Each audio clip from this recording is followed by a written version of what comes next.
skilgreiningar og myndmengi og skoða sýnidæmi líka. Ef að við erum með fall sem heitir F og þá segjum við að skilgreiningarmengið eða D af F, að skrifa þetta, D af F, það í rauninni í stuttu máli þannig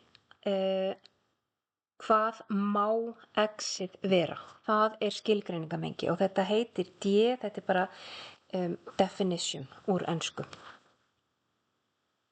En það stundum líka kallað formengi og á myndinni þá það mengið A, þar sem að öll x-in okkar eru.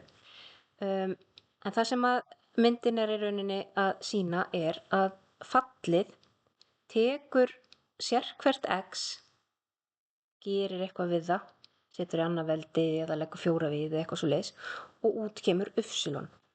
Þannig að skilgreiningarmengið það þýðir rauninni hvað má x-ið vera.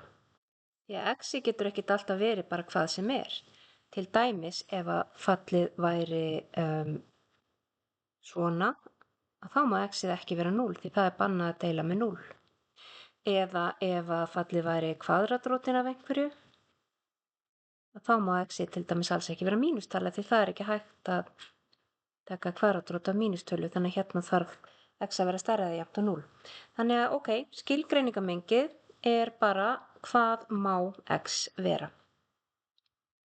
Myndmengið, vaffið, ég held að standi bara fyrir value, ég ekki viss, en myndmengi sem að líka stundum kallað bakmengi eða varpmengi, þið ráðið alveg hvaða hugtak þið notið, að það táknað með vaff og þá vaff af F ef að fallið heitir F. Það þýðir hvaða verður y, hvað kemur út. Hvaða fallgildi eru möguleg eða útkoman úr þessu falli. Og ég ætla líka að bæta við hérna að ef að fallið heitir til dæmis G, að þá myndi þetta náttúrulega vera skilgreiningarmengi D af G og myndmengi vaff af G. Þannig að bókstafurinn sem niður skrifaður, hann svona lítill hérna niðri, hann breytist eftir því hvað fallið heitir. Og við skulum láta fallið okkar heita F og ég ætla að taka sýnidæmi. Hér eigum við að finna skilgreiningar og myndmengi fyrir fallið x-1.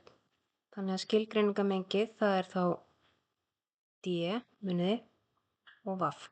Og ef við horfum á þetta fall hérna, að þá sjáum við að við getum tekið hvaða tölu sem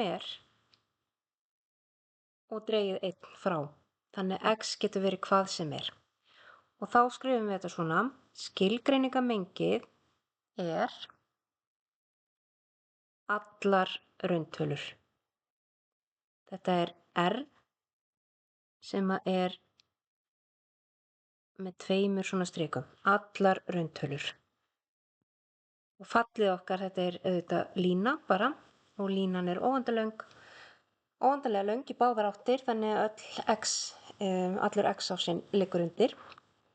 Útkoman úr þessu, sem sagt myndmengið, það verður líka allar rauntölur því að ef við erum með allar rauntölur og drögum alltaf 1 frá, að þá fáum við líka út allar rauntölur. Þannig að þetta myndi vera skilgreiningur og myndmengi og þetta gildir fyrir allar línur. Teiknum hana snöggvast. Hér höfum við línuna. Hún náttúrulega spannar allan x-ásinn og allan y-ás. Hún óendanlega löng í báðar áttir. Við getum sett öll x inn og við munum fá öll y út.